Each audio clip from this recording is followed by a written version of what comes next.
week's Parsha talks about the tremendous mitzvah of Kiddush Hashem. It's the ultimate mitzvah, sanctifying Hashem's name, which really means walking in the street with a smile, and people look at you and say, there's something about you. You have something which I don't have. And obviously it is a connection with Hashem.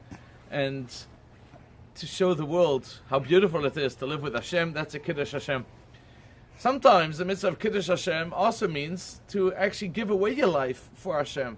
Because the connection to Hashem is so brilliant and so amazing and so beautiful that if I'm forced to do something which is totally against Hashem's will, and there are three big ones, big mistakes.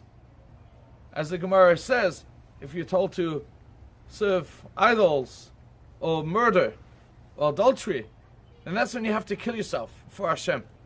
Now, the Gemara teaches us there were stories of great sages, all the way from Abraham, who was thrown in a furnace for the sake of Hashem, and Hashem saved him.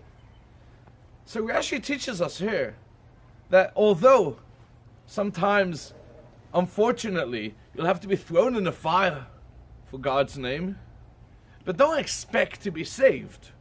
You have to expect to be thrown into the fire and get dying for the name of Hashem. Because if you jump into the fire with expectation you'll be saved, then you won't be saved. Now the Pasuk says that you have the mitzvah of Kiddush Hashem because I took you out of Egypt. And that's why Rashi says, don't do it to be saved. But what's it got to do with because I'm the one that took you out of Egypt? You see, the ultimate problem or hardship we have is really letting go. The more we try to be in control, the less Hashem is in control. It's so hard, it's difficult, because we want to make sure we succeed. So we try, but then Hashem says, stop, just let go, I'll take care of it. So it's this feeling of letting go, but then Hashem comes in. And the same is with this mitzvah. The point is to really jump into that fire, if had to be. But totally in the honor of Hashem, that's when Hashem will come in to save you. Because that's part of a sanctification of Hashem's name, when you do it solely for Him. When Hashem took us out of Egypt, there was the same thing. When we totally relied on Him, we walked into the water, we jumped into the ocean, without the expectation of being saved, that's when Hashem saves us. Because really to show that we believe in Hashem, it's not enough to wait till Hashem actually takes us through the water, or Hashem takes Avraham Avinu out of the fire. That's not what it means. It's doing it solely for Hashem. That's when we show the world that I'm doing it no matter what. I'm in, even if I die.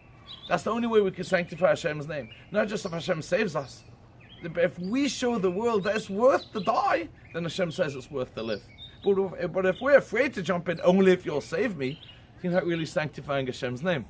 So remember, there are two steps of Kiddush Hashem. Step number one of Kiddush Hashem is always just being happy. Walking around with a smile, full of life, and everyone will say, wow, that's a from Jew. It's a religious Jew. It means you're so connected with Hashem. There must be something there which I'm missing. And other people will want to join the club. And then, if we are faced, unfortunately, with a scenario with actually killing ourselves for Hashem, then we have to show Hashem we mean it seriously. Because there's nothing greater than doing it in the name of Hashem, even if we'll die. And if we're willing to do that, that's when Hashem will save you. Thank you, and good Shabbos. This week's Shabbos, the Traveling Hasidim will be spending another Shabbos with students of Ezra Academy. We're going to have a lot of fun. Good Shabbos.